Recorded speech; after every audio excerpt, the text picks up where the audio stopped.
Tea బాగుందా? Biscuits అంతా బాగున్నాయి కదా? Very good. హాట్గా టీ తాగారు కాబట్టి ఇప్పుడు ఇంకొంచెం హాట్ టాపిక్స్లోకి మనం వెళ్దాం. అంటే నాకున్నటువంటి సమయాన్ని బట్టి నేను కొంచెం స్పీడ్గా వెళ్తున్నాను. ఒకవేళ మీకు ఈ ఇన్ఫర్మేషన్ కావాలనుకుంటే కనుక మీ పెన్ డ్రైవ్స్ ఇచ్చినా నేను మీకు ఈ ప్రెజెంటేషన్స్ కాపీ చేసి పెట్టేస్తాను. ఆ మధ్యాహ్నం లంచ్ టైంలో మీకు కాపీ చేస్తాం కాబట్టి ఆ మెటీరియల్ కావాల్సిన వాళ్ళు నా దగ్గర తీసుకోవచ్చు, ఇబ్బంది ఏం లేదు. రైట్. బేసికల్గా కల్ట్స్లో నేను 2 కల్ట్స్ గురించే మాట్లాడుతున్నాను. మిగతా కల్ట్స్ గురించి నేను మాట్లాడలేదు, ఎందుకంటే ప్రిడామినెంట్గా ఇవి 2 కూడా చాలా major cults.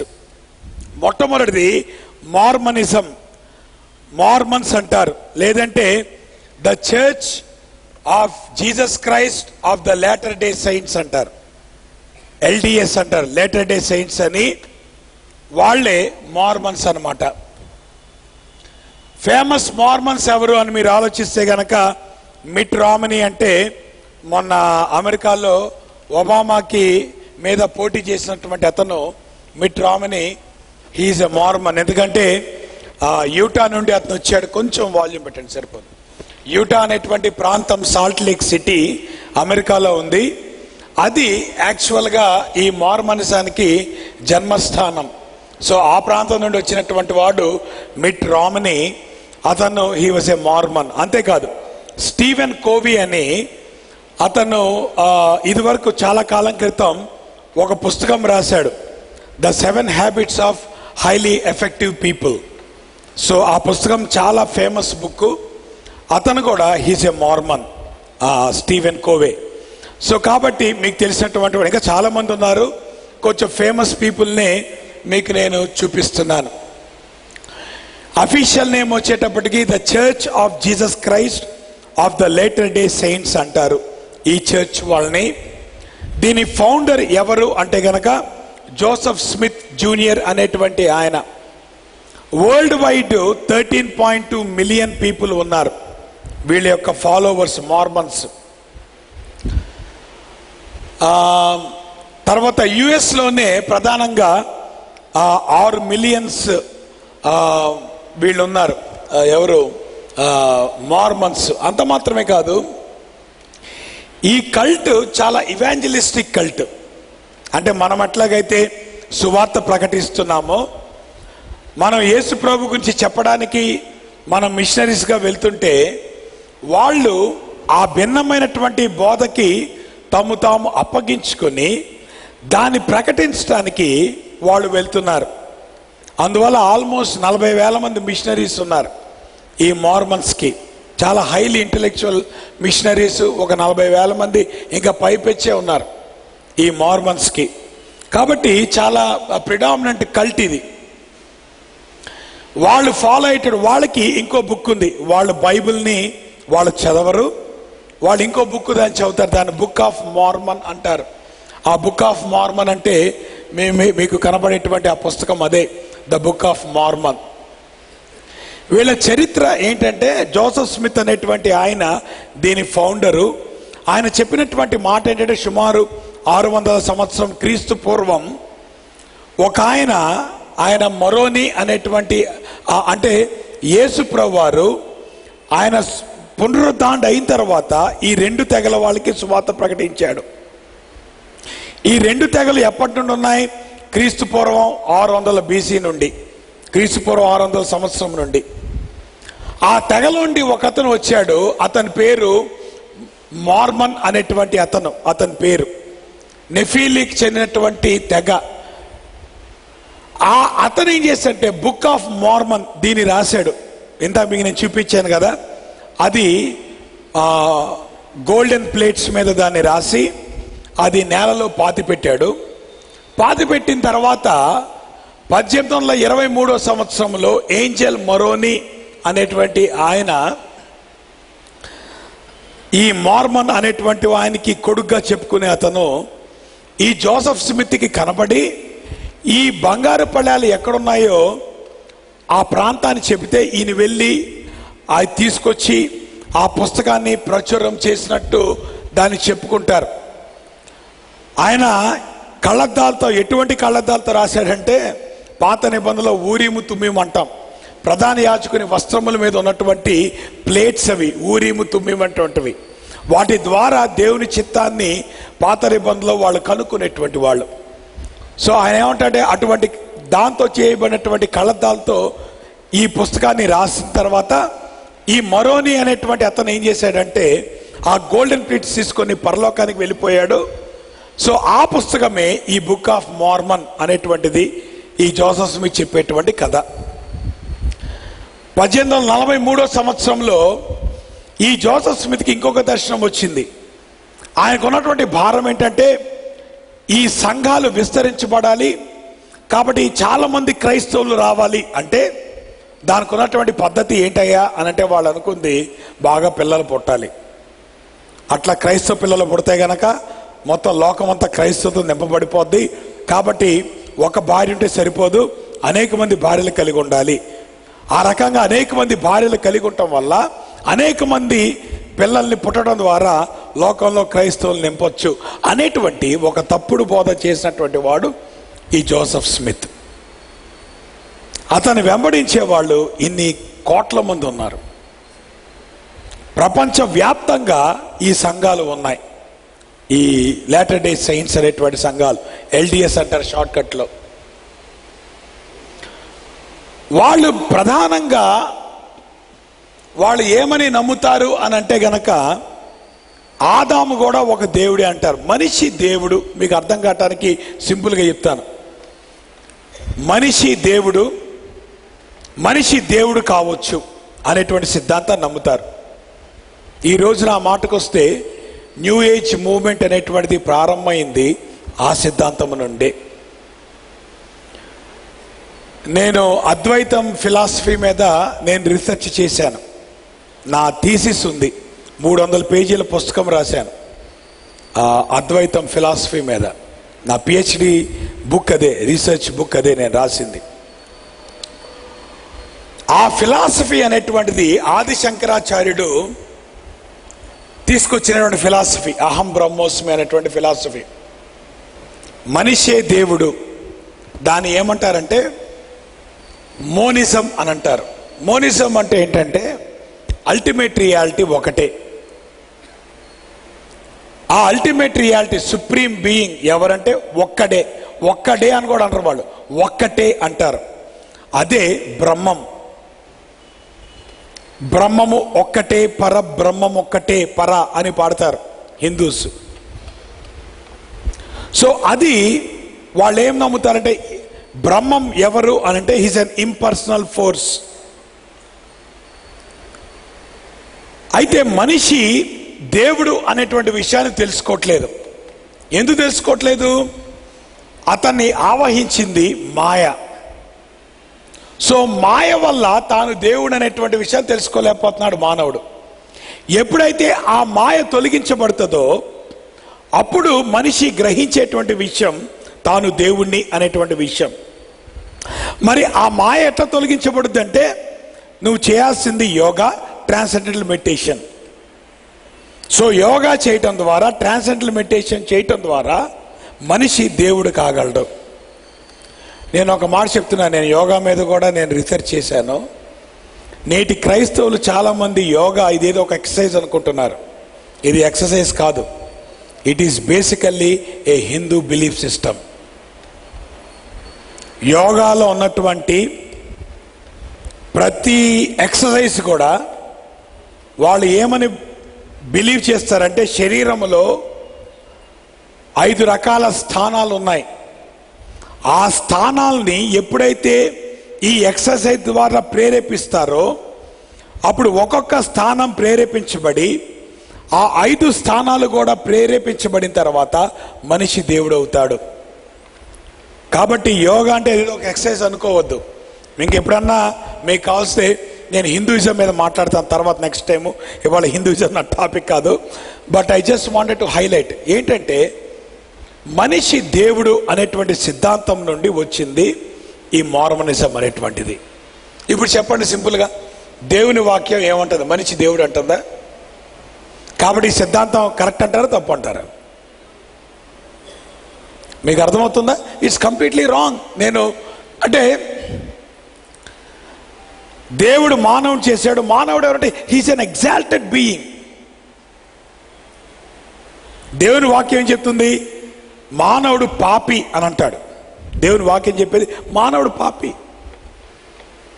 He's not God, he's neither N Angel, he's a human being. మనిషే. మనిషిని అత్యున్నతంగా చేసేటువంటి అది ఏ ఫిలాసఫీ అయినా అది చాలా డేంజరస్ ఫిలాసఫీ. దేవుని కంటే అధికంగా చేసేటువంటి ఫిలాసఫీ అది ఏదైనా కానీ చాలా డేంజరస్. సో మార్మన్స్ బేసికల్గా వాళ్ళని నమ్ముతారు. అందుకనే మనిషి దేవుడు అవుతాడు కాబట్టి మరి చాలామంది మనుషులు ఉన్నారంటే చాలామంది దేవుళ్ళు. పాలిథియిజం, చాలామంది దేవుళ్ళు. మీకు అర్థమవుతుందా? ఇవన్నీ ఎక్కడి నుండి వచ్చినాయి? The Hindu philosophies. నేను ఇంకో సంగతి చెప్పనా? న్యూ ఏజ్ మూవ్మెంట్ అనేటువంటిది ప్రధానంగా ఫారినర్స్ హిందూయిజం చేత ప్రభావితం చేయబడి వాళ్ళు న్యూ ఏజ్ మూవ్మెంట్ని ప్రారంభించారు. ఇది బాగా వేగవంతంగా ఇప్పుడు అభివృద్ధి చెందుతుంది. న్యూ ఏజ్ స్పిరిచువాలిటీ అంటారు. నేను మధ్యాహ్నం ఆ న్యూ ఏజ్ స్పిరిచువాలిటీ గురించి నేను మాట్లాడతాను. దాంట్లో ఏమేమి ఉన్నాయటువంటివి ఇవాళ నేను మొత్తం డీప్గా ఏమి వెళ్ళట్లేదు, మీకు ఓన్లీ కేవలం హైలైట్ చేస్తున్నాను. మీరు ఇంకా ఫర్దర్ స్టడీ చేసుకోండి. ఇప్పుడు స్టడీ చేయటం మొదలు పెడితే టైం సరిపోదు. కాకపోతే మీకు జస్ట్ ఒక జిస్ట్ లాగా నేను ఇస్తున్నాను. సో బేసికల్గా మార్మనిజం అనేటువంటిది మనిషి దేవుడు అనేటువంటి విషయం నుండి వచ్చినటువంటి సిద్ధాంతం. అంత మాత్రమే కాదు, వీళ్ళు ఇంకా ఎంత ముందుకు వెళ్తారంటే యేసు ప్రభువారు ఒక సెక్సువల్ యూనియన్ నుండి పుట్టినటువంటి వాడు అని నమ్ముతారు వాళ్ళు. పరిశుద్ధాత్ముడి చేత గర్భం ధరించారంటే వాళ్ళు లిటరల్గా దాన్ని దే టేక్ ఇట్ ఫిజికల్లీ. మీకు అర్థమవుతుందా? దట్ ఈస్ బ్లాస్ఫమీ, అది దేవదూషణ. కాబట్టి మార్మనిజం అనేటువంటిది అది దేవదూషణ. పరిశుద్ధాత్ముడు ఆవహించడాన్ని బట్టి మరియమ్మ యేసుప్రభుని గర్భం ముందు జన్మించింది. ఆ యేసుప్రభుని ఆవిడ జన్మనిచ్చింది, ఆవిడ కన్యకగా జన్మనిచ్చింది. అంతేగాని దేర్ ఇస్ నాట్ ఎనీ ఒక భౌతికమైనటువంటి సంబంధం అక్కడ లేదు. అందున పరిశుద్ధాత్ముడు ఆమెతో సంబంధం కలిగి ఉండటం వల్ల యేసుప్రభు పుట్టాడు. నీకు అంతకంటే ఏం చెప్పాలి? మీకు ఇందా నేను మొదట్లో చెప్పాను, ఈ కల్ట్స్ ఎప్పుడు కూడా యేసు ప్రభులో ఉన్నటువంటి దైవత్వాన్ని తీసేయడానికి ప్రయత్నం చేస్తాయి. మీకు అర్థమవుతుందా? ఎందుకు? యేసు ప్రభువు he's a central figure of Christianity. అందువల్ల కల్ట్స్ అన్ని ఎప్పుడు కూడా they target the truth of Jesus Christ. Jehovah witness మీరు తీసుకున్నా, మార్మన్స్ మీరు తీసుకున్నా, దట్స్ వాట్ దే డూ. కాబట్టి ఇటువంటి వాళ్ళ దగ్గర కూడా మీరు రానియద్దు. అంతేకాదు, వీళ్ళు ఇంకా అనేక మంది భార్యలు కలిగి ఉండొచ్చు, తద్వారా ఇంకా క్రైస్తవుల్ని పెంచుకోవచ్చు. దేవుని వాక్యం ఎక్కడ చెప్తుందా ఆ మాట?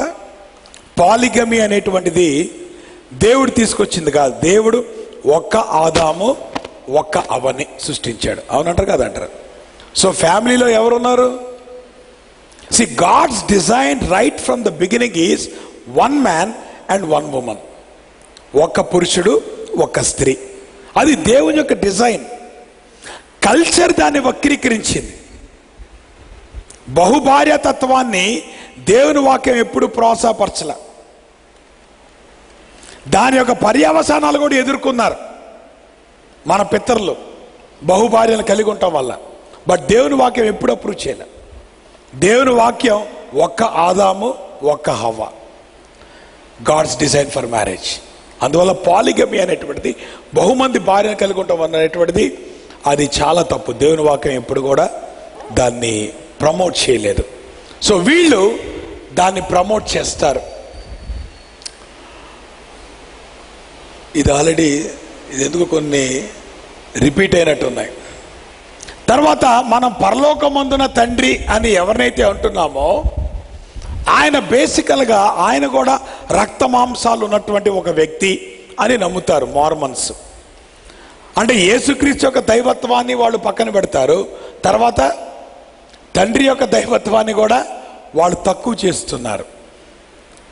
దేవుడు ఆయన ఎవరు చెప్పండి? రక్త మాంసాలు కలిగిన వాడా లేదా ఆత్మస్వరూప? God is spirit. దేవుడు ఆత్మ అయి ఉన్నాడు. అయితే రక్త మాంసముల్లో యేసు ప్రభువు వారు పాలి అయి ఉన్నాడు. ఎందుకని రక్త మాంసంలో పాలివాడు కావాల్సి వచ్చింది? మనకి రక్షణ తీసుకురావటం కోసం. సో యేసు ప్రభువు వారు మనల్ని రిప్రజెంట్ చేస్తూ ఆయన శరీరాన్ని ఆయన ధరించాడు. శరీరాన్ని ధరించినంత మాత్రాన యేసుక్రీస్తు దేవుడు కాదా? ఆయనలో దైవత్వము మానవత్వము రెండు కూడా సమాన పాళల్లో ఉన్నాయి. అందుకే యేసు ప్రభు గురించి ఏమంటామంటే హీఈస్ 100% గాడ్ అండ్ 100% మ్యాన్. ఆయన 100% దేవుడే, 100% మానవుడు. ఆయన దేవుడు కాకపోతే పాప ప్రాయశ్చిత్తం ఆయన చేయలేడు. ఆయన మానవుడు కాకపోతే మనల్ని ఆయన రిప్రజెంట్ చేయలేడు. ఈ రెండు జరగాలంటే యేసు ప్రభు దేవుడై ఉండి ఆయన మానవునిగా ఆయన రూపము అంటే మానవుని యొక్క శరీరాన్ని తీసుకురావాల్సి వచ్చింది. అంతేగాని మానవుని యొక్క శరీరాన్ని ధరించినంత మాత్రాన యేసుక్రీస్తు ఆయన దైవత్వంలో ఏమి తగ్గలేదు, ఆయన మానవత్వంలో ఆయన పెరగను లేదు. మీకు అర్థమవుతుందా? He is 100% god and 100% man. అది దేవుని వాక్యం చేస్తుంది. తర్వాత యేసుక్రీస్తుని కూడా అనేక మంది, ఇప్పుడు దేవుడు చాలా మంది ఉన్నారు కదా మార్మన్స్ ప్రకారం. సో వాళ్ళలో యేసుక్రీస్తు కూడా ఒకటే, కానీ ఆయన స్పెషల్ ఏమీ కాదు అనేటువంటిది వీళ్ళు మార్మన్స్ నమ్ముతారు. తర్వాత జెహోవా విట్నెసెస్, యెహోవా సాక్షులు అంటారు. మన ఊర్లలో కూడా ఉన్నారు. వీళ్ళు కింగ్డమ్ హాల్ అనేటువంటి ప్రాంతంలో ఆ బిల్డింగ్లో వాళ్ళు ఆరాధన జరుపుకుంటారు. వీళ్ళు స్ట్రిక్ట్గా వాళ్ళు యెహోవా దేవుడు ఒక్కడే దేవుడు, యేసుక్రీస్తు దేవుడు కాదు అని అంటారు. నేను మొదట్లోనే చెప్పాను, వీళ్ళిద్దరు కూడా ఏం చేస్తున్నారు? యేసుక్రీస్తుని వాళ్ళు డినై చేస్తున్నారు. మీకు అర్థమవుతుందా? ఎవడైనను క్రీస్తు ఆత్మ లేని వాడైతే వాడు ఆయన వాడు కాడు. అది దేవుని వాక్యం చెప్తుంది, అవునా కదా? క్రీస్తును కాదు అనంటే ఇప్పుడు వాళ్ళెవరు? దేవుని కలిగిన వాళ్ళ, దేవుని కలగనటువంటి వాళ్ళ? అక్కడ అయిపోయింది. సో కాబట్టి వీళ్ళు ఫేమస్ జెహోవా విట్నెస్ ఎవరంటే ఎవెలిన్ మండేలా, తర్వాత మన వీనస్ సెరీనా విలియమ్స్, వీళ్ళు టెన్నిస్ ప్లేయర్స్ కదా. తర్వాత మైకేల్ జాక్సన్, వాళ్ళ చెల్లి జానెట్ జాక్సన్, వీళ్ళంతా కూడా యెహోవా సాక్షులు. చాలా అన్ఫార్చునేట్. యెహోవా విట్నెస్ దీని ఫౌండర్ ఎవరంటే చార్ల్స్ రసెల్ అనేటువంటి ఆయన. వరల్డ్ వైడ్ కనుక మీరు చూస్తే ఆల్మోస్ట్ 7 మిలియన్ ఫాలోవర్స్ ఉన్నారు యెహోవా సాక్షులకి. ఒట్టి యుఎస్లోనే ఆల్మోస్ట్ 1.1 మిలియన్ ఉన్నారు. వీళ్ళ కీ పబ్లికేషన్స్ ఏంటి అని మనం చూస్తే ఈ మూడు కూడా వాళ్ళ మ్యాగజైన్స్. వాచ్ టవర్ అనేటువంటి ఒక మ్యాగజైను, అవేక్ అనేటువంటి ఒక మ్యాగజైను, తర్వాత రీజనింగ్ ఫ్రమ్ స్క్రిప్చర్స్ అనేటి మ్యాగజైన్ వాళ్ళు నడిపిస్తారు. వాళ్ళ Bible they have a different translation. దాన్ని న్యూ వరల్డ్ ట్రాన్స్లేషన్ అంటారు, NWT అనేటువంటి ట్రాన్స్లేషన్. మీరు ఇక్కడ చూసారా? ఇది వాళ్ళ యొక్క మ్యాగజైన్, అవేక్ అనేటువంటి మ్యాగజైన్, యెహోవా విట్నెసెస్ ఇది. తర్వాత వాచ్ టవర్, ఇది కూడా యెహోవా సాక్షుల యొక్క మ్యాగజైన్. తర్వాత ఇది కూడా వాళ్ళ యొక్క book reasoning from the scriptures అనేటువంటిది, ఇది కూడా వాళ్ళ మ్యాగజైన్. చాలా మ్యాగజైన్స్ వాళ్ళు పబ్లిష్ చేస్తారు యెహోవా విట్నెస్. నేను ఇందాక మీకు చెప్పాను కదా, the world's largest printing press వాళ్ళ దగ్గరే ఉంది. ఎక్కువ పుస్తక ప్రతులు వచ్చేటువంటిది ఈ యెహోవా సాక్షుల్లో నుండే. కాబట్టి వాళ్ళ లిటరేచర్ని చాలా ఇదిగా యూజ్ చేసుకుంటారు to propagate there belief system. వాళ్ళ యొక్క బిలీఫ్ సిస్టమ్ని ప్రచురం చేయడానికి దే యూజ్ ద లిటరేచర్. ఇది వాళ్ళ బైబుల్. ఇందాక మార్మన్స్ యొక్క బైబుల్ చూశారు కదా, ద బుక్ ఆఫ్ మార్మన్, అది వాళ్ళ బైబుల్. ఇదేమో యెహోవా సాక్షుల యొక్క బైబుల్. ఎందుకంటే వాళ్ళ డాక్ట్రినల్ సిస్టమ్కి అనుగుణంగా వాళ్ళు ఆ వాక్యాన్ని తర్జుమా చేశారు. మీకు ఉదాహరణకి ఒక మాట చెప్తాను. యోహాను 1:1 ఉంటుంది, ఆది యందు వాక్యం ఉండెను, వాక్యము దేవుని యొద్ద ఉండెను, ఆ వాక్యము దేవుడై ఉండెను. ఇంగ్లీష్లో ఏముంటుంది? In the beginning was the word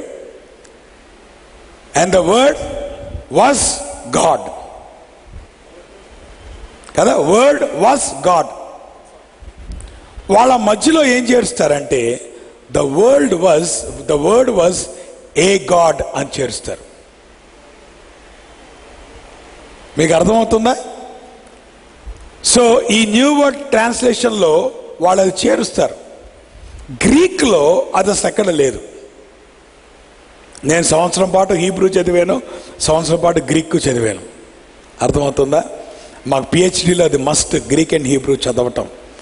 కాబట్టి గ్రీక్ న్యూ టెస్టిమెంట్లో మట్టుకి ఏ అనేటువంటిది అక్కడ ప్రపోజిషన్ ఎప్పుడు వాడబడలేదు. The word was God. అర్థమవుతుందా? ఆది యందు వాక్యం ఉండెను, వాక్యము దేవుని యొద్ద ఉండెను, ఆ వాక్యము దేవుడై ఉండెను, ఆ వాక్యమే కృపాసత్య సంపూర్ణుడుగా మన మధ్య నివసించెను. సో వాళ్ళు ఏం చేస్తారంటే వాళ్ళు చాలా అణువుగా లేఖనాల్ని తర్జుమా చేసి వాళ్ళ డాక్టరల్ సిస్టమ్ ప్రతిబింబించుకోవడానికి వాళ్ళు వాడుకుంటారు. ఈ సిద్ధాంతాన్ని బేసికల్గా ఎక్కడొచ్చిందంటే 2వ శతాబ్దంలోనే ఏరియస్ అనేటువంటి ఆయన ఈ సిద్ధాంతాన్ని తీసుకొచ్చాడు. యేసుక్రీస్తు దేవుడు కాదండి, యేసుక్రీస్తు మొట్టమొదటి మనుష్యుడు. ఎందుకంటే దేవుని ఒక్కగానొక్క కుమారుణ్ణి అనే దాన్ని వాళ్ళు ఎట్లా తీసుకుంటారంటే వాళ్ళు ఫిజికల్గా తీసుకుంటారు.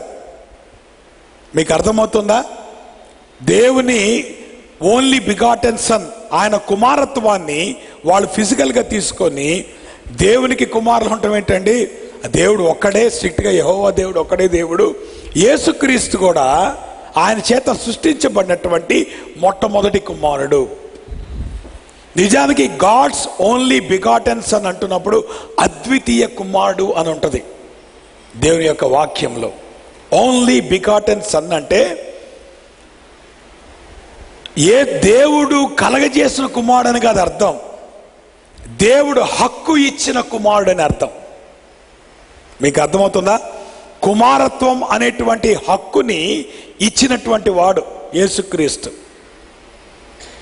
అందుకని మీరు గమనిస్తే త్రిత్వమైనటువంటి దేవునిలో ఎవరి రోల్ వాళ్ళదే. తండ్రి యొక్క పాత్ర తండ్రిదే, కుమారు యొక్క పాత్ర కుమారుడిది, పరిశుద్ధాత్మ యొక్క పాత్ర పరిశుద్ధాత్మంది. అందులో ఏమాత్రం సందేహం లేదు. తండ్రి దేవుడే, కుమారుడు దేవుడే, పరిశుద్ధాత్ముడు దేవుడే. వాళ్ళ దైవత్వంలో ఎటువంటి తేడా కూడా లేదు. చాలాసార్లు మనం ఏమనుకుంటామంటే తండ్రి అందరికంటే గొప్పవాడు, ఆయనకి పెద్ద చేయరు. తర్వాత కుమారుడు ఆయనకంటే కొంచెం తక్కువ, ఈయన కొంచెం మీడియం చేయరు. ఇంకా పరిశుద్ధాత్మను మన లెక్కే ఉండదు, ఈయనకి చిన్న చేయరు. మీకు అర్థమవుతుందా?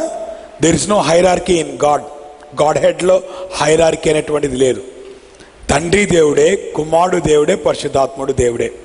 వాళ్ళ ముగ్గురు యొక్క దైవత్వంలో కానీ వాళ్ళ యొక్క దేనిలో కూడా స్టేటస్లో కానీ దేనిలో కూడా తేడా లేదు. అయితే వాళ్ళ రోల్స్ డిఫరెంట్, వాళ్ళ పాత్రలు డిఫరెంట్. తండ్రి పాత్ర తండ్రిది, కుమారుని పాత్ర కుమారుది, పరిశుద్ధాత్మ పాత్ర పరిశుద్ధాత్మది. మీకు అర్థం కావడానికి ఒక ఉదాహరణ చెప్తాను. త్రిత్వం అర్థం కావాలంటే మన ఫ్యామిలీ తీసుకోండి. కుటుంబంలో భర్త ఎక్కువ భార్య ఎక్కువ చెప్పండి. మన భారతదేశం దుర్మార్గం వల్ల రివర్స్ అయింది. మీకు అర్థమవుతుందా? దేవుని వాక్యం దాన్ని చెప్పదు, మన భారతదేశంలో చెప్తారు. ఏమని? ఈవిడెవరంట? కార్యేషు దాసి సైని. మన వాళ్ళు పెళ్లిళ్ళ ప్రసంగాలు చేస్తున్నారు ఆ మాట పట్టుకొని. జాగ్రత్త, అది హిందూ కల్చర్. దేవుని వాక్యం ఎప్పుడు చెప్పదు. దేవుని వాక్యములో పురుషుని గాను స్త్రీని గాను వారిని నిర్మించాను. That's all. ఇప్పుడు దేవుని పోలికలో ఎవరు సృష్టించబడ్డాడు? మనిషి ఒక్కడేనా? మగవాడు ఒక్కడేనా? ఆడవాళ్ళు కాదా? కుటుంబంలో భార్య భర్త ఇద్దరు ఒకటే. మీకు అర్థమవుతుందా? వాళ్ళ స్టేటస్ ఒకటే, వాళ్ళకున్నటువంటి ఏమంటారు పర్సనాలిటీ ఒకటే. కేవలము వాళ్ళ పాత్రలు డిఫరెంట్. భర్త పాత్ర భర్తది, భార్య పాత్ర భార్యది.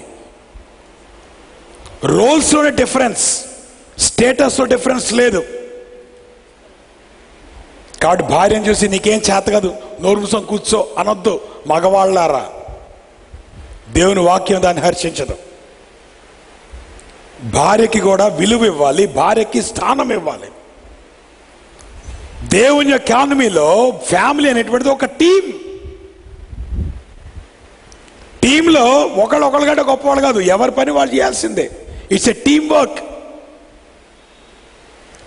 అందుకనే నేను అంటున్నాను, అట్లానే త్రిత్వంలో కూడా తండ్రి దేవుడే, కుమారుడు దేవుడే, పరిశుద్ధాత్ముడు దేవుడే.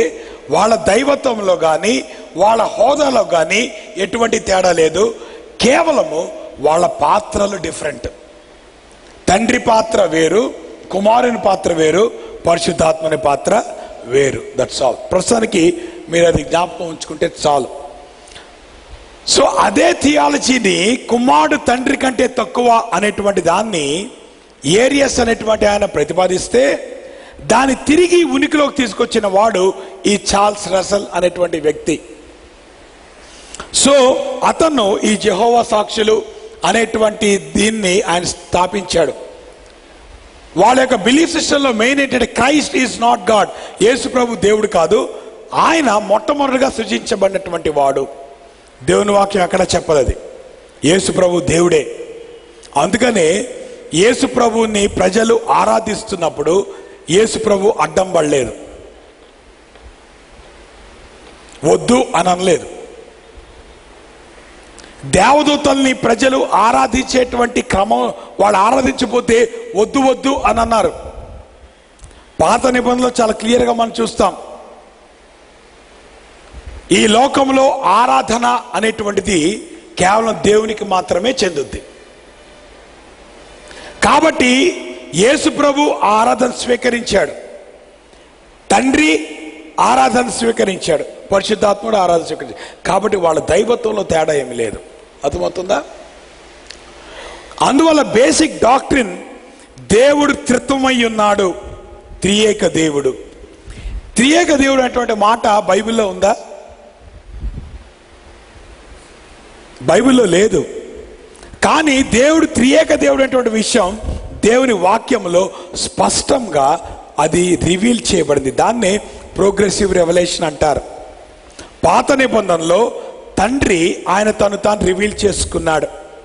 ఆ తర్వాత కొత్త నిబంధనకు వచ్చేటప్పటికి యేసుక్రీస్తు వారు తను తాను రివీల్ చేసుకున్నాడు.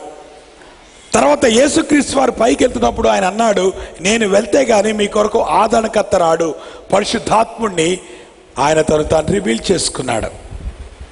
అందువల్ల మన దేవుని యొక్క వాక్యంలో చూస్తే తండ్రి, కుమార, పరిశుద్ధాత్ములు ముగ్గురు కూడా మనకు కనబడతారు. ప్రతి పనిలో కూడా ముగ్గురు యొక్క పాత్ర ఉంటుంది. కాబట్టి దేవుడు త్రిత్వమై ఉన్నాడు అనేటువంటిది అది దేవుని వాక్యంలో మనకు అర్థమయ్యేటువంటి విషయం.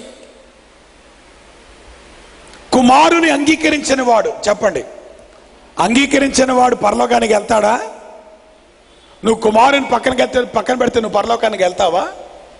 నో.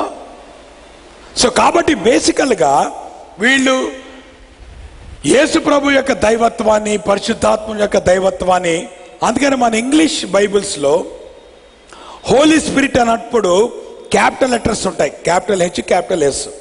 కానీ వీళ్ళ బైబిల్లో హోలీ స్పిరిట్ స్మాల్ లెటర్స్లో ఉంటుంది. ఎందుకంటే వాళ్ళు పరిశుద్ధాత్మ యొక్క దైవత్వాన్ని వాళ్ళు అంగీకరించరు. ఇంకా మనం అంటే వాళ్ళు ఒక రకంగా యేసు ప్రభు కూడా ఒక ప్రధానమైనటువంటి దూత, మైకేల్ ఎట్లాగో అట్లానే మిఖాయిల్ అని ఈయన కూడా ఒక దూత అనేటువంటి విషయాన్ని వాళ్ళు చెప్తా ఉంటారు. ఎనీహో ట్రినిటీ అనేటువంటి బేసిక్ డాక్ట్రిన్ని వాళ్ళు డినై చేస్తారు. పరిశుద్ధాత్ముడిని వాళ్ళు ఒక శక్తిగా చూస్తారు. మీకు అర్థమవుతుందా? పరిశుద్ధాత్ముడు శక్తి కాదు, పరిశుద్ధాత్ముడు వ్యక్తి. వ్యక్తిత్వం ఎవరికి ఉంటుందో చెప్పండి. వ్యక్తిత్వం అంటే ఏంటి? ఇంగ్లీష్లో పర్సనాలిటీ అంటారు. మనం ఏమనుకుంటున్నామంటే శరీరము ఉంటే అది వ్యక్తిత్వం అనుకుంటున్నాం. కాదు కాదు, శరీరం వ్యక్తిత్వం కాదు.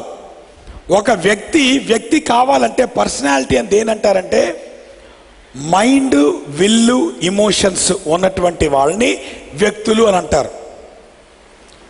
ఒక వ్యక్తి కావాలంటే అతనికి మనస్సు ఉండాలి, అతనికి ఇష్టం ఉండాలి, అతనికి భావోద్రేకాలు ఉండాలి.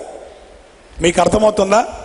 మీరు నడుచుకుంటూ వెళ్తున్నారనుకోండి, ఈడు నా కాలు తగిలాడు, మా వాడిగాడు నేను తంతనాయండి, అర్థమవుతుందా? వెంటనే సారీ అని అంటాం, లేకపోతే వాడు సారీ చెప్తాడు, అరే కాలు తగిలింది. ఇప్పుడు దీనినే కొట్టుకున్నాను అనుకోమ్మా, గట్టి కొట్టుకోడు, దెబ్బ తగులుద్దని.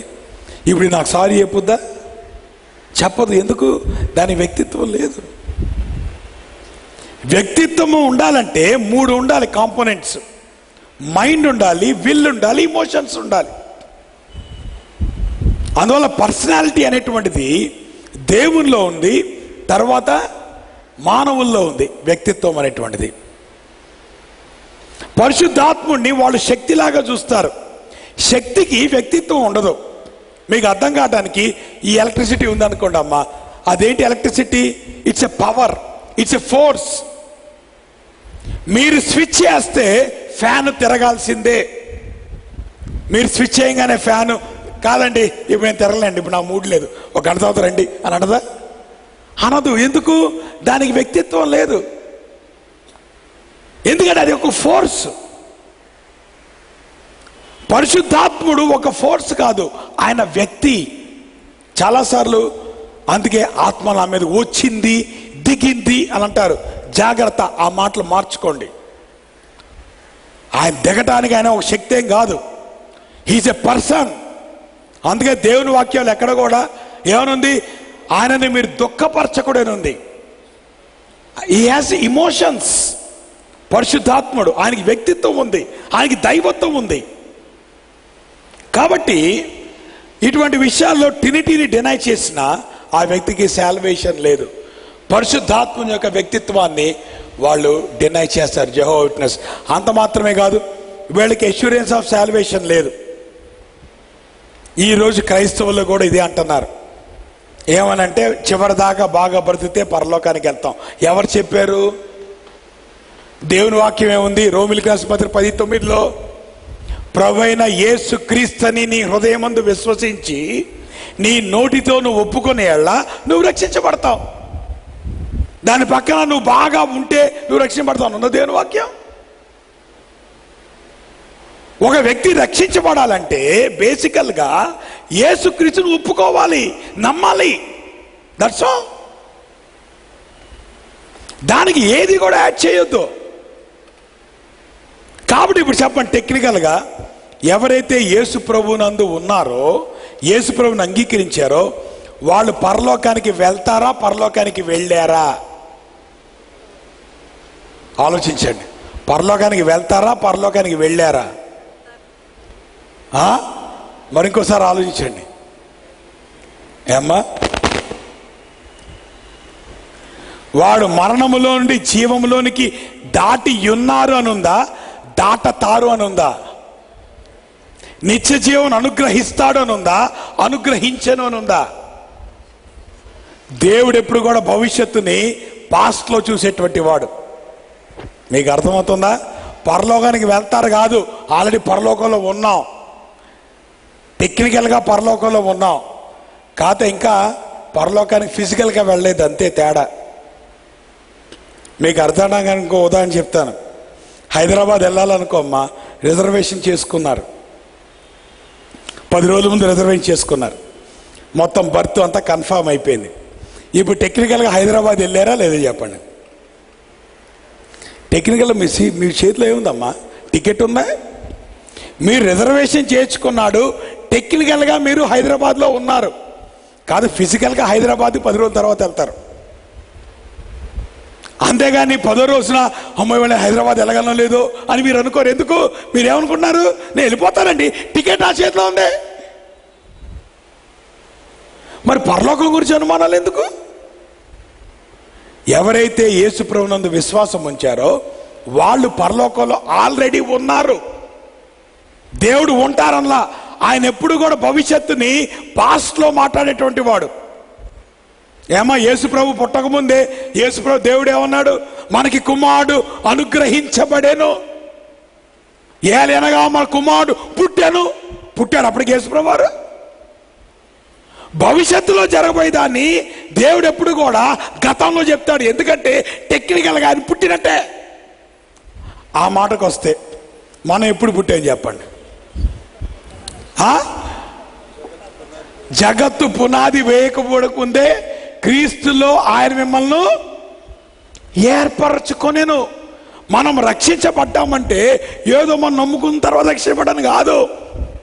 దేవుడు పాస్ట్లోనే మన ఫ్యూచర్ని చూశాడు. సో టెక్నికల్గా ఎవరైతే యేసుప్రభువుని విశ్వాసం వచ్చారో వాళ్ళు రక్షించబడ్డారు, వాళ్ళు పరలోకంలో ఉన్నారు. కాబట్టి భయంతో బతకండి. నేను వెళ్తానో లేదో, పరలోకానికి వెళ్తాను ప్రభా, ఎందుకని కొంతమంది ప్రార్థన చేస్తుంటారు, ప్రభా కనీసం ఆ లాస్ట్ సిటీవి ప్రభా అని. అయ్యి మానుకోండి అమ్మా, దేవుని వాక్యం చదవండి. ఏమవుతుంది దేవుని వాక్యం? లాస్ట్ సీట్ కోసం ప్రార్థన చేయమన్నాడు దేవుడు. ప్రభా బార్డర్, అదే పెద్ద భక్తి అనుకుంటారు, నన్ను కనీసం బార్డర్లో ఉంచు ప్రభా. ఎవడు చెప్పాడు బార్డర్? దేవుడు నువ్వు పరలోకంలో ఉన్నావురా అంటే, ప్రభా నేను వెళ్తానంటావు పరలోకానికి? దేవుని వాక్యం నమ్మట్లేదా? వీళ్ళకి జెహోవా విట్నెస్ వాళ్ళకి అష్యూరెన్స్ ఆఫ్ సాల్వేషన్ లేదు. మీకు అర్థమవుతుందా? 1 యోహాను 5:11-13 believe and know that you have Jesus Christ, that's all. మీరు నమ్మండి, మీరు తెలుసుకోండి, యేసుక్రీస్తుని మీరు కలిగి ఉన్నారు, దట్స్ ఆల్. కాబట్టి క్రైస్తవులకి మనము డోంట్ బి ఆ డౌట్తో బతకొద్దు. నేను పరలోకానికి వెళ్తానా లేదా? మీరు సరి చేసుకోవాల్సింది ఏంటంటే, నేను యేసుక్రీస్తుని కలిగి ఉన్నానా లేదా అనేటువంటిది మీరు ప్రశ్నించుకోండి చాలు. నేను మీరు చర్చికి వెళ్తున్నారా అని అడగట్లేదు, మీరు దశంభాగాలు ఇస్తున్నారా అని అడగట్లేదు. నేను అడిగేది ఏంటంటే, మీరు యేసుక్రీస్తుని కలిగి ఉన్నారా? మీరు యేసుక్రీస్తుని కలిగి ఉంటే మీరు ఆల్రెడీ పరలోకంలో ఉన్నారు. ఉంటారు కాదు, మీరు ఉన్నారు. ఆ ఇన్సూరెన్స్ లేదంటే మీలో బహుశా యేసుక్రీస్తు లేడేమో. అందుకే ఇంకా నేను వెళ్తానా లేదా అని ఆలోచిస్తున్నావు. ఒకవేళ ఆ భయం నీకు ఉన్నట్లయితే ముందు దాన్ని సెట్ చేసుకో దేవుని దగ్గర, ప్రభు దగ్గర. నువ్వు మారు మనసు పొంది రక్షించబడు. నువ్వు మారు మనసు పొంది ప్రభువా నేను కలిగి ఉంటాను నిర్ణయం తీసుకో. అప్పుడు దేవుని కోసం నువ్వు జీవిస్తావు. అందుకే డౌట్తో ప్రభు దగ్గర రావాల్సిన అవసరం లేదు. ఎవరైతే రక్షించబడ్డారో వాళ్ళు ఆల్రెడీ పరలోకంలో ఉన్నారు. దేవుని వాక్యం చాలా స్పష్టంగా చెప్తుంది, you are saved for salvation. Okay, ఇప్పుడు సారీ మీ పేరు మొత్తం పాడు చేస్తాను నేను ఎక్కడున్న టైంలో. రైట్, ఒక పావు గంట టైం ఉంది. ఇప్పుడు క్వశ్చన్స్ మీకేమైనా ఉంటే అడుగుతారా?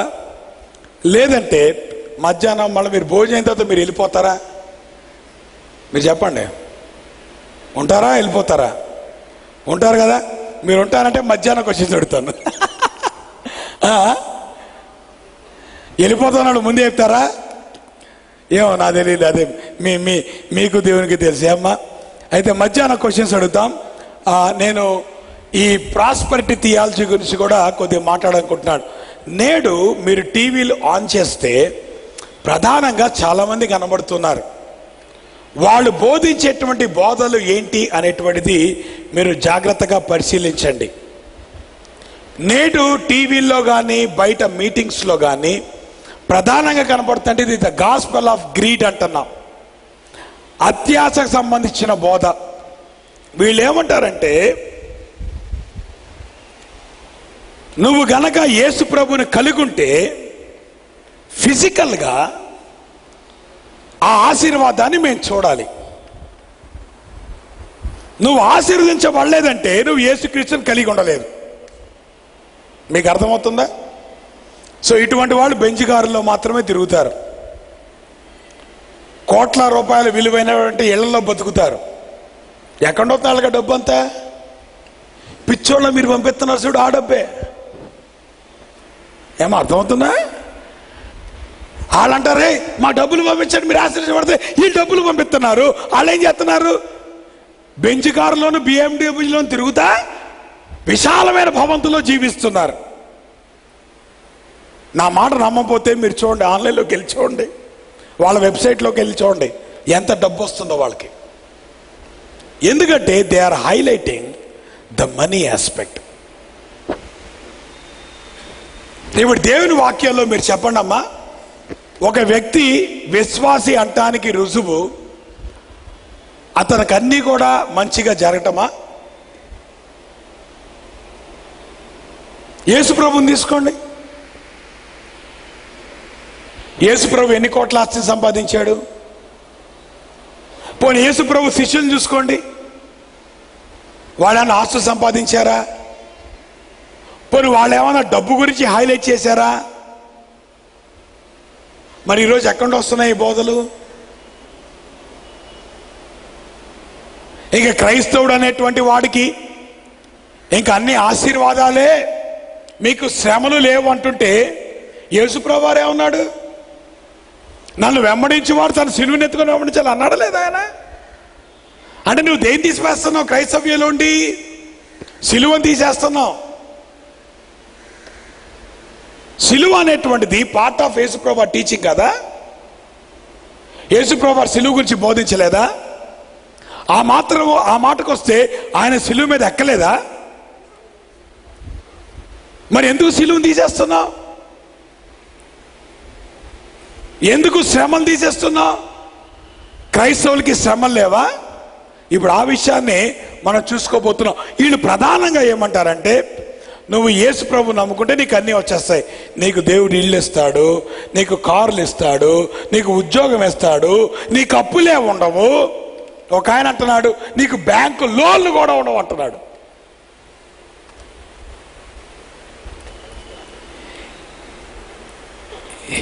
అమ్మ, దేవుడు ఎప్పుడు ఆ మాటలు చెప్పలేదు. నేను మీకు వాక్యంలోండి కొన్ని రిఫరెన్స్ చూపి, ఎందుకంటే ఇది వాళ్ళ ప్రెడామినెంట్గా ఉన్నటువంటి థియాలజీ. నేను ఎందుకో జెహోవా విట్నెస్ని, మార్మన్స్ని అంత హైలైట్ చేయట్లా, వీళ్ళని హైలైట్ చేస్తున్నాను. ఎందుకంటే నేటి సంఘాల్లో వీళ్ళు ఆల్రెడీ చొచ్చుకుపోయారు, అందుకే జాగ్రత్త పడతారని చెప్తున్నాను నేను. ప్రాస్పరిటీ గాస్పల్ చాలా భయంకరంగా విస్తృతంగా అది సంఘాల్లో వ్యాప్తి చెందుతుంది.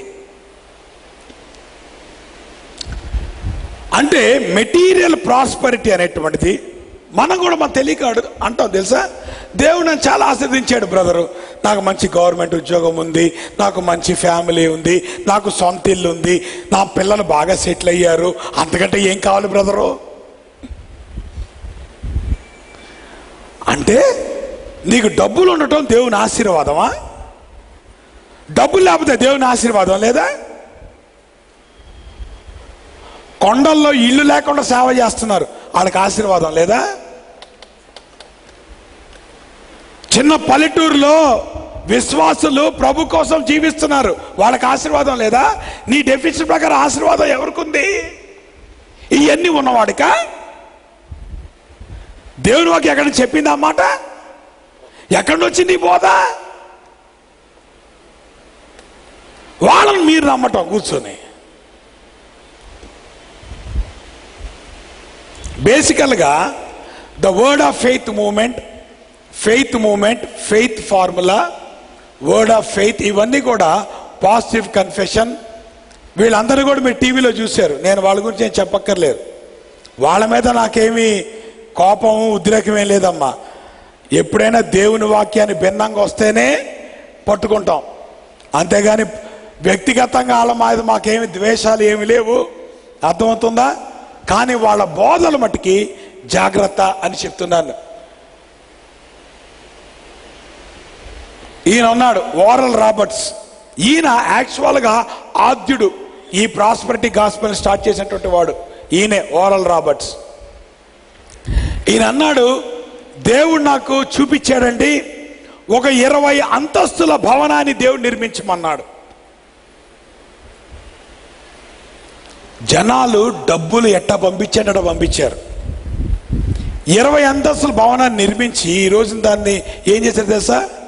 దేనికోసం వాడుతున్నారు? దేవుని సేవ కోసం కాదు, క్లబ్బుల కోసం, సినిమా హాల్ కోసం వాడుతున్నారు ఆ అంతస్తులు. దేవుడు అట్లా చేస్తాడు ఎక్కడన్నా?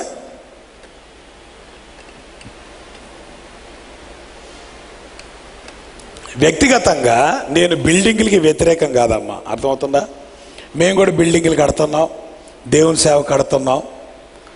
దేవుడు అద్భుతంగా ఆయన బిల్డింగ్లు ఇస్తున్నాడు, మంచిదే, మనకి మంచి బిల్డింగ్లు కడుతున్నాం. కానీ మీ చూపు బిల్డింగ్ల మీదే ఉంటే జాగ్రత్త. దేవుడు లేకుండా బిల్డింగ్లు ఉంటే ఉపయోగం ఏం లేదు. మీకు ఒక ప్రైమ్ ఎగ్జాంపుల్ చెప్తాను. సొలొమోను తన జీవితంలో తన జీవితం అంతా బిల్డింగ్ కన్స్ట్రక్షన్కి ఉపయోగించాడు. మందిరాన్ని కట్టాడు, చాలా బిల్డింగ్లు కట్టాడు, చాలా తోటల్ని కట్టాడు, చివరికి భ్రష్టుడైపోయాడు. మీకు అర్థమవుతుందా? బిల్డింగుల కోసం బతకొద్దు. బిల్డింగులు చూసి అబ్బో ఇది చాలా పెద్ద సంఘం, చాలా గొప్ప సంఘం అనుకోవద్దు, జాగ్రత్త. దేవుని వాక్యాన్ని చూడండి. Don't look at the material prosperity.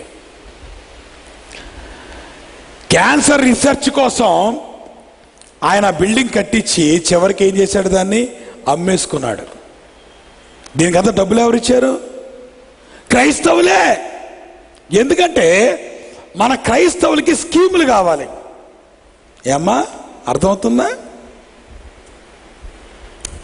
మనకి వ్యక్తిగతంగా ప్రార్థన చేసుకునే అలవాటు లేదు, వ్యక్తిగతంగా బైబిల్ చదువుకునే అలవాటు లేదు. ఆయనకి డబ్బులు పంపిద్దామండి, పథకంలో చేరదాం, వాళ్ళు ప్రార్థన చేస్తారు నీకోసం. సిగ్గు లేదు? నీ ప్రార్థన ఏమైంది? మనది గొప్ప అచీవ్మెంట్ లాగా చెప్పుకోవటం. మా పిల్లలండి ఈ ఫలానా ప్లాన్లో ఉన్నారండి, ఆ ఫలానా ప్లాన్కి డబ్బులు పంపిస్తే దేవుడు మీ పిల్లల్ని ఆశిస్తాడు చెప్పాడా? వాళ్ళు ప్రార్థన చేయాలా నీ గురించి? నువ్వు ప్రార్థన చేసుకో నీ కుటుంబం కోసం. నువ్వు నీ మోకాళ్ళు ఏమైంది? నీ వ్యక్తిగత విశ్వాసం ఏమైంది? నీ ప్రార్థన ఏమైంది? స్కీములు కావాలంటే వాళ్ళకి స్కీములు. బుద్ధి లేకపోతే సరే, జాగ్రత్త. ఇటువంటి స్కీముల కోసం డబ్బులు పంపించకండి, ఇటువంటి స్కీముల్ని ప్రోత్సాహపరచకండి.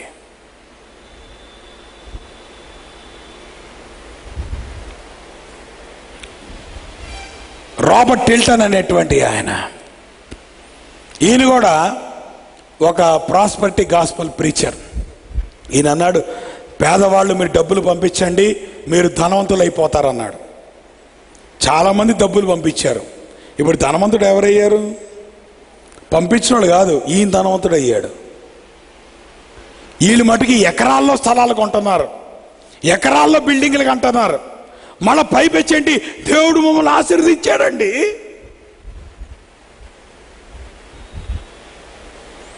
జాగ్రత్త.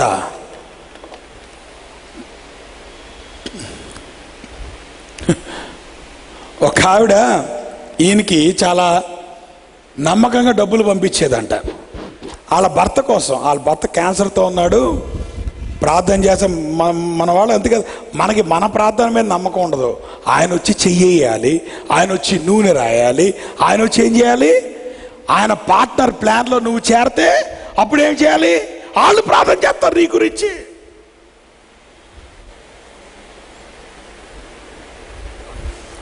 భర్తగా క్యాన్సర్ వచ్చిందని ప్రార్థన చేయమని పంపిస్తే భర్త చనిపోయిన 5 నెలలకి లెటర్ వచ్చిందంట. అమ్మ, మీ భర్తని దేవుడు బాగు చేస్తాడని దేవుడు నాకు చూపించాడు, కాబట్టి ఏం లేదు, నమ్మకం, ధైర్యంగా ఉండని. జాగ్రత్త. ఇట్లాంటి వాళ్ళు తయారవుతున్నారు. The prosperity gospel.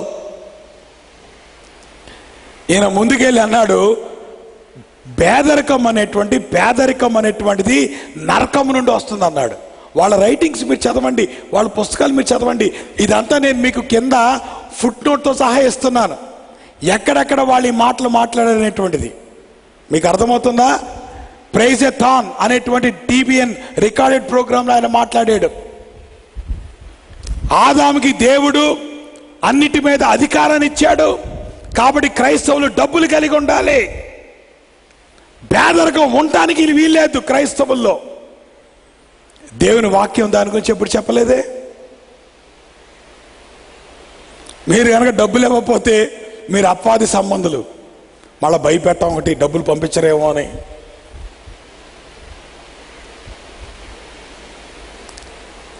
వీళ్ళు అంటారు ప్రాస్పెరిటీ గాస్పెల్ వాళ్ళు, ప్రభువా నీ చిత్తమైతే అనేటువంటి మాట ఎప్పుడు అనొద్దు.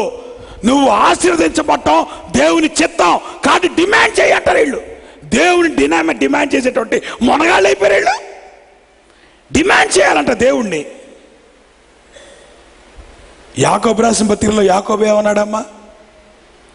ప్రభు చిత్తం అయితే అని మీరు అనండి అన్నాడు. ఇది చేస్తాం అది చేస్తాం అనొద్దు, ప్రభు చిత్తం అయితే.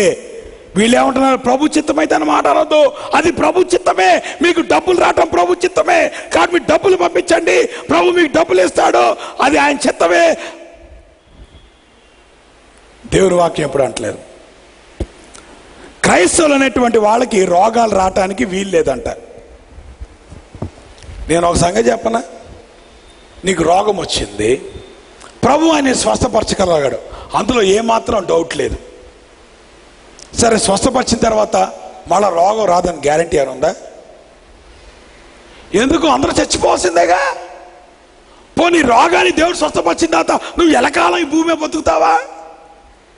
ఎప్పుడొకప్పుడు చనిపోవాల్సిందేగా. మరి అటువంటిప్పుడు క్రైస్తవులకు రోగం ఉండడానికి లేదు, డెత్ అనేటువంటిది లేదు. ఒక ఆయన అన్నాడు, మీరు టీవీ సెట్ల ముందు కూర్చోండి, ఇప్పుడు దేవుడు గొప్ప కార్యం చేయబోతున్నాడు, చచ్చిపోయిన వాళ్ళు లేకపోతున్నాడు, మీరు చేయాల్సిందల్లా ఆ టీవీ స్క్రీన్ పట్టుకోండి, శవాలు తీసుకురండి, టీవీ ముందు పెట్టండి, వాటి చేతులు తీసుకొని టీవీ స్క్రీన్ కట్టించండి, లేచిపోతాయి అనలేదా?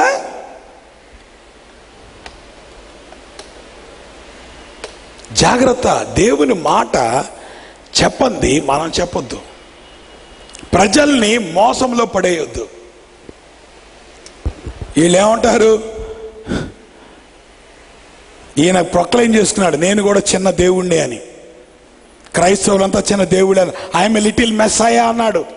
That was the statement.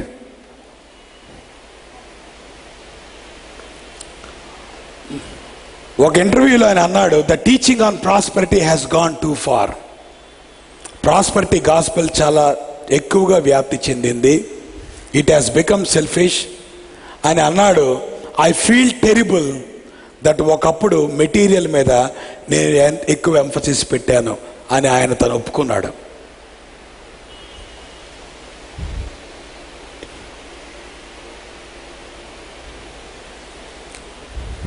Joyce mayor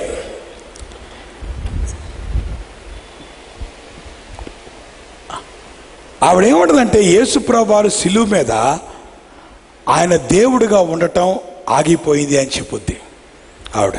no, దేవుని వాక్యం. ఎందుకంటే ఆయన పాపముగా చేయబడ్డాడు, మన కోసం పాపంగా చేయబడ్డాడు కాబట్టి ఆయన దేవునిగా ఉండటానికి వీల్లేదు. దేవుని యొక్క దైవత్వము ఎక్కడైనా ఆగిపోద్దా? ఎక్కడైనా బ్రేక్ ఉంటుందా? It's not possible. అంతేకాదు, ఈవిడేముంటుందంటే, యేసుక్రీస్తు మొట్టమొదటిగా నరకంలోకి వెళ్ళాడు. ఆయన నరకంలో ప్రాయశ్చిత్తం చెల్లించాడు కాబట్టి మొట్టమొదటిగా మారు మనసు పొందిన వ్యక్తి యేసుక్రీస్తు అంటుంది ఆవిడ. ఎంత తప్పమ్మా! యేసుక్రీస్తు మారు మనసు ఉందా? అసలు ఆయనలో పాపం ఉన్నోడికి మారు మనసు, యేసుక్రీస్తు మారు మనసు ఎందుకు? యేసుక్రీస్తు పాపం చేశాడా మారు మనసు పొందడానికి? ఆయన మారు మనసు పొందంటే నువ్వేమంటున్నావు? యేసుక్రీస్తు పాపం చేశాడని చెప్తున్నావు నువ్వు.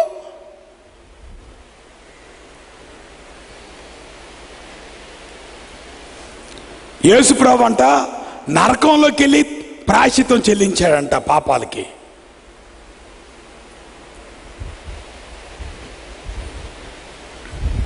అంతేకాదు, she very much emphasises on extra revolution. ఈ వాక్యం సరిపోదు, ఈ వాక్యంతో పాటు దేవుని దగ్గర నుండి నీకు ఎక్స్ట్రా మర్మము కావాలి. ఇందా మీకు నేను చదివినిపించాను. ప్రత్యక్షత ఎక్కడితో అయిపోయింది? ప్రకటన గ్రంథంతో అయిపోయింది. ప్రకటన గ్రంథానికి ఏది కలపడానికి వీల్లేదు, ఏది తీసివేయడానికి వీల్లేదు. నేను అందుకని అంటున్నాను, వీళ్ళందరూ టీవీలో కనపడుతున్నారని చెప్పి వీళ్ళు గొప్పవాళ్ళు అనుకోవద్దు. వాళ్ళ పుస్తకాలు చదవండి, వాళ్ళ థియాలజీ స్టడీ చేయండి, వాళ్ళు ఏం బోధిస్తున్నారో వినండి. తద్వారా అది దేవుని వాక్యానుసారంగా ఉంటే పట్టుకోండి, వాక్యానుసారంగా లేకపోతే వాడు గొప్పవాడు అయి ఉండొచ్చు, పక్కన పెట్టండి.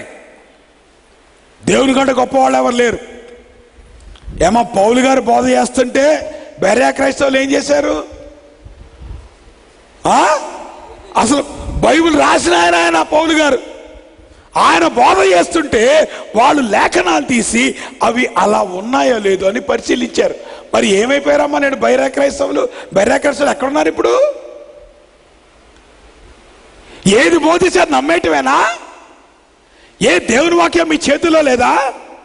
వాళ్ళు చెప్పేది సత్యమా కాదని దేవుని వాక్యాన్ని తీసి మనం చదవలేకపోతున్నామా? ఏమైపోయారు బెర్యా క్రైస్తవులు లేడు సంఘాల్లో. ఎవరు ఏది చెప్పేది నమ్మేయటం.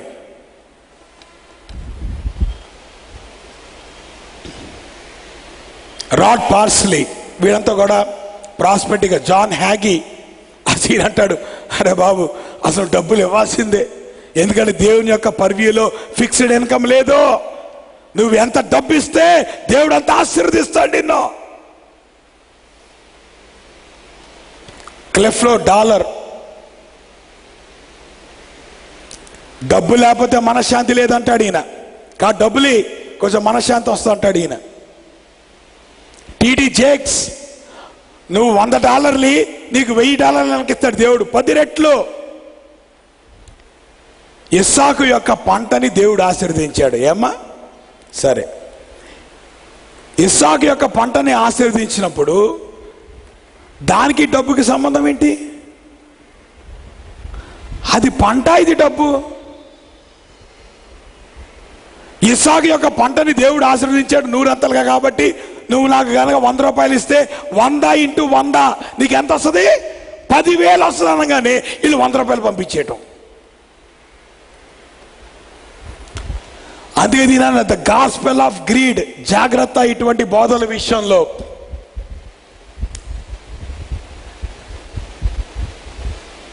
ఈయన అంటాడు ఇంకా ముందుకెళ్ళి, యేసు ప్రభు పేదవాడు అనేటువంటి బోధ అండి నేడు సంఘాలు చెరిపేస్తుంది, ముందు ఆ బోధ ఆపేయాలంటున్నాడు. ఏ బోధ అంట? యేసు ప్రభు వారు పశువుల పాకలో పుట్టలేదమ్మా, అది అసత్యమా? యేసు ప్రభు వారు ఏమన్నాడు? నక్కలకి బొరియలు ఉన్నాయి, ఆకాశ పక్షులకు గూళ్ళు ఉన్నాయి, మనుష్య కుమారుడు తలవాల్చుకోవడానికి స్థలము లేదంటే అది రియాలిటీ కాదా? ఈయన అంటున్నాడు ఆ బోధను మీరు తీసిపడేయండి బైబిల్లో ఉండి. అదేం చేస్తుందంటే అంట సంఘాన్ని నాశనం చేసి పేదరికాన్ని తీసుకొస్తుందంట ఆ బోధ. యేసుప్రభు వారు బోధించిన బోధ యేసుప్రభు యొక్క జీవితంలో అది మనం చూడలేదా? దేవుని వాక్యం ఏ చెప్తుందో అది చెప్పుదాం. Don't highlight the people. ప్రజల్ని హైలైట్ చేయొద్దు, వాళ్ళ వెనక ఫాలోయింగ్ని హైలైట్ చేయొద్దు. ఎవరైనా సరే, ఇప్పుడు ఈరోజు నేను వచ్చి మీ దగ్గర మాట్లాడాను, నేను మాట్లాడింది కరెక్టో కాదో మీరు ఏం చేయాలి? అసెస్ చేయాలా లేదా? రోజంతా అక్కడ కూర్చొని తలూపిని వెళ్ళిపోతారా ఏంటి? ఎవరైనా ఎందుకు వచ్చాడు, గ్రేస్ వాట్సెడ్ ఏంది కథ అయింది, తీసి దేవుని వాక్యం తీసి చదవండి అమ్మా. బైబిల్ అందరి చేతిలో ఉందా లేదా? నా ఒక్కడి చేతిలోనే ఉందా? దేవుని వాక్యంలోండి సత్యాన్ని గ్రహించండి ప్రియులారా. ఈ రోజున సంఘాల్లోకి వీళ్ళంతా జ్వరబడుతున్నారు, వీళ్ళని చూసి అనేక మంది జ్వరబడుతున్నారు.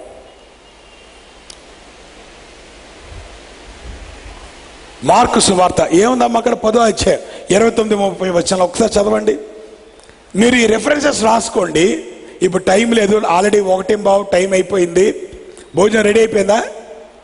భోజనం రెడీ అయిపోయింది బ్రదర్, రైట్. సో కాబట్టి ఇంకొక 5 నిమిషాల్లో నేను ముగిస్తాను. నెక్స్ట్ మనం మధ్యాహ్నం టాపిక్ని కంటిన్యూ చేద్దాం. ఇక్కడ ఏమన్నాడు? యెహోమందు 100 రెట్లు, పరమందు నిత్య జీవం. ఇక్కడ విత్ పర్సిక్యూషన్స్, హింసలతో పాటు అనడలేదా? ప్రభు మాటేనా ఇది? ప్రభువుల ఆశీర్వాదం ఉందమ్మా, నేను కాదనను. నువ్వు దేవుని చిత్తములో నువ్వు జీవిస్తున్నప్పుడు దేవుని జీవితాన్ని ఆశీర్వదిస్తాడు, నేను దాన్ని కాదన్ను. కానీ ఆశీర్వాదం ఒక్కటే, శ్రమలు అనేవి లేవంటే మటుకి నేను ఒప్పుకోను. ఎందుకంటే దేవుని వాక్యం ఆ మాట అందు. యేసు ప్రభువు చాలా క్లియర్గా చెప్పాడు. జిమ్ బేకర్ ఒక పుస్తకం రాశాడు, ఐ వాజ్ రాంగ్ అనేటువంటి పుస్తకం. దానిలో ఆయన చెప్తాడు, నేను చాలాసార్లు అనుకున్నాను ఆయన దేవుడు మీకు అడుగుడి మీకు మీరు ఇవ్వండి మీకు ఇవ్వబడి అంటున్నప్పుడు దాని కాంటెక్స్ట్ అది క్షమాపణ గురించినటువంటి కాంటెక్స్ట్, డబ్బును గురించిన కాంటెక్స్ట్ కాదు అది. తర్వాత ఆయన పుస్తకం రాశాడు, నువ్వు క్షమించే కొద్దీ దేవుడు నిన్ను క్షమిస్తాడు అనేటువంటి క్రమంలో ప్రభు అన్నాడు, మీరు ఇవ్వండి మీకు ఇవ్వబడుతుందంటే అది క్షమాపణ, డబ్బులు కాదు. ఆ కాంటెక్స్ట్ డబ్బు గురించి మాట్లాడదు.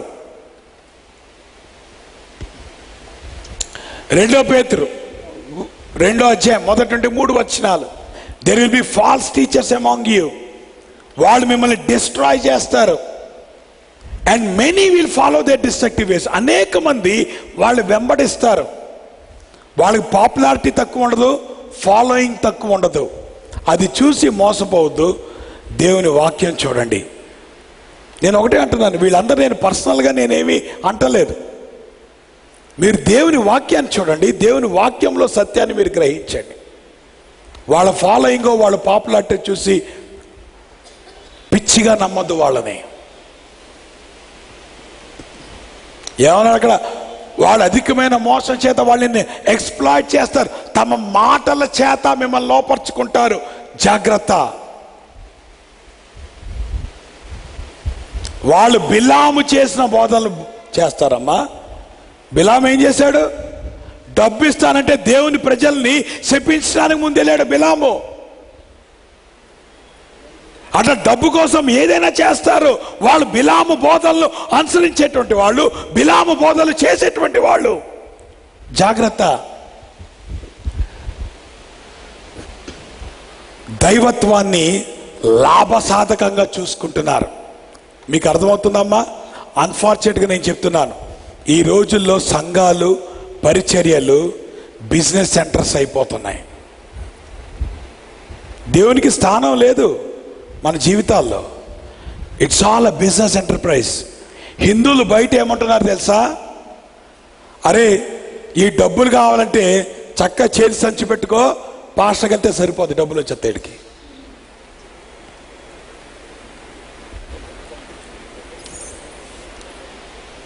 నేను ఒక పాస్టర్స్ ఫెలోషిప్, నేను పాస్టర్స్ కాన్ఫరెన్స్ పెట్టాను. ఒక పాస్టర్స్ ఫెలోషిప్లో వాళ్ళని అడిగాను, బ్రదర్స్ రండి, చక్కగా మేము కాన్ఫరెన్స్ పెడుతున్నాం, దేవుని వాక్యం ప్రకటించబడుతుంది, రండి చక్కగా ఆత్మీయ మీరు పొందండి అంటే వాళ్ళు అన్నారు, మీరు ఎంత చేస్తారు సార్ పాస్టర్ గారు ఒకళ్ళకి అన్నాడు. అదేంటండి ఇవ్వటం ఏంటండి అంటే అంటున్నాడు, ఏమనుకుంటారండి పాస్టర్ గారు ఒక హౌస్ విజిటింగ్ చేస్తే డబ్బులు వస్తాయి, మీ దగ్గర 2 రోజులు ఖాళీగా ఎందుకు ఉండాలి? అమ్మా నేను స్వయంగా ఆయన నాతో మాట్లాడమాట, నేను అన్నాను అట్టయితే మీరు రాక్కర్లేదు, వచ్చిన వాళ్ళు వస్తారు, let me have the conference. ఆయన అంటాడు, ఏమని సార్ టీవీ ముందు కూర్చుంటే వాక్యాలు వినబడుతున్నాయి, మీ కాన్ఫరెన్స్ రావాలేంటి, వాక్యం పెట్టానికి అంటున్నాడు. ఇవన్నీ ఎక్కడున్నాయి? మన విశాఖపట్నం జిల్లాలో కూడా ఉన్నాయి. వీళ్ళందరూ ఎక్కడ బయలుదేరారు? మన విశాఖపట్నం జిల్లా నుండి బయలుదేరిన వాడు ఉన్నారు. జాగ్రత్త. ఈ ప్రాంతాల ఎక్కువ మంది వీళ్ళు, విశాఖపట్నం గోదావరి జిల్లాలో.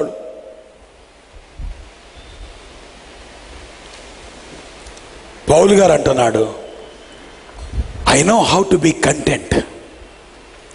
సంపన్నుడుగా ఉండనెరుగుదును, కలిమిలో ఉండుట నేను నేర్చుకున్నాను. ఏ స్థితి అందున్నా కానీ సంతృప్తిగా జీవించటం నేను నేర్చుకున్నాను అంటాడు పౌలు గారు.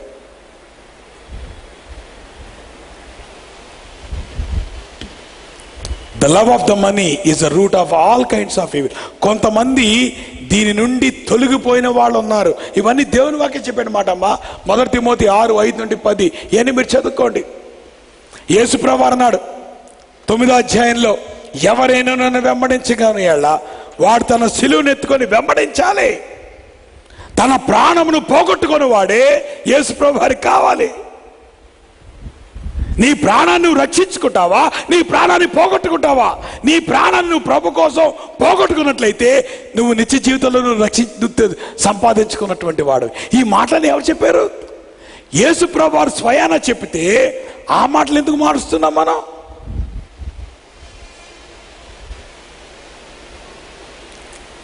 నక్కలకు బొరియలు ఉన్నాయి, ఆకాశ పక్షులకు గూళ్ళు ఉన్నాయి, మనుష్య కుమారుడు తల వాల్చుకోవటానికి కూడా స్థలము లేదు.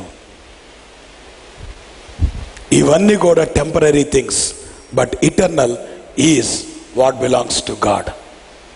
అదే ఇక్కడ అంటున్నాను, డబ్బు కోసం యేసుప్రభు దగ్గరికి రావద్దు. యేసుప్రభు నమ్ముకోండి, మీకు ఉద్యోగాలు వస్తాయి, మీకు రోగాలు బాగుపడతాయి అంటే వాటి కోసం దేవుని దగ్గరికి రావద్దు. యేసుప్రభు నీకు ఉద్యోగం ఇవ్వగలడు, నీకు రోగాన్ని తీసివేయగలడు, అందులో ఏమాత్రం సందేహం లేదు. కానీ వాటి కోసం ప్రభు దగ్గరికి రామాక.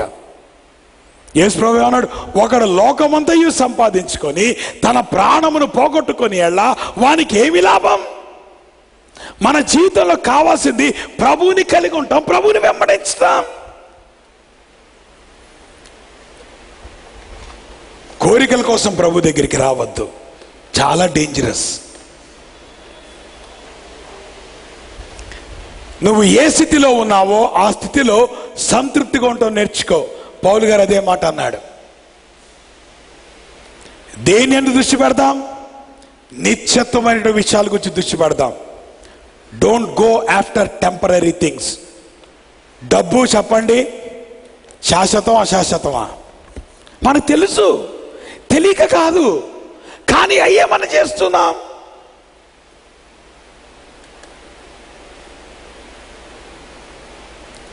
ఇంకో మాట చెప్పనా, పరలోకంలో నీతో ఏదైతే ఉంటుందో దానికోసం నువ్వు ప్రయాసపడు.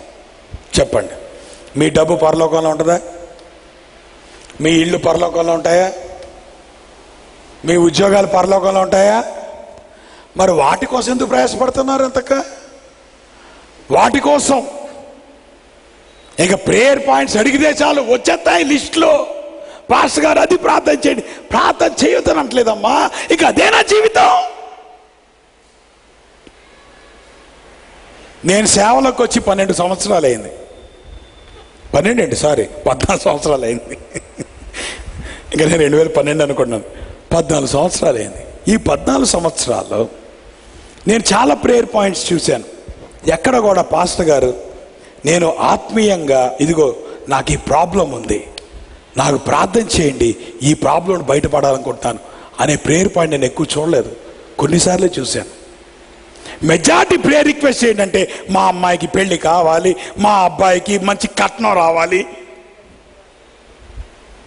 ఇట్లాంటి వాళ్ళు పెరిగిపోతున్నారు. నేను మాకు నడు నొప్పి ఉంది, కాలు నొప్పి ఉంది, ఇవే నా ప్రేయర్ పాయింట్స్.